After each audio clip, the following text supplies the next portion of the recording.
السلام عليكم ورحمة الله. واحد الديب جالس هو وولدو في الغابة، قال لي بابا علمني. قال اش بغيتي نعلمك؟ قال لي علمني كيفاش ناكل، كيفاش نشرب، مناش نهرب ونبقى سالم بحال كبا.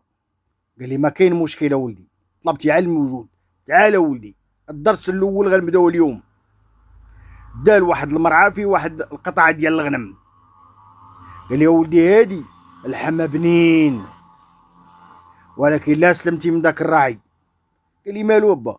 قال لي عاد واحد العصا على جبد معاك يهرس لك الركابي ديالك، اما لا شير عليك بها يهرس لك راسك. قال لي وياك اولدي رد بالك منه.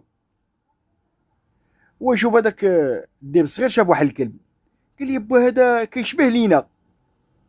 قال لي هاي يا وليدي هذاك فين ما تشوفوه هرب، هذاك راه كيشبه لينا ولكن ماشي منا، هو سبب عذابنا، لان سبب عذابنا هما اللي كيشبهوا لينا ولكن ماشي منا. الفاهم يفهم، الله غالب.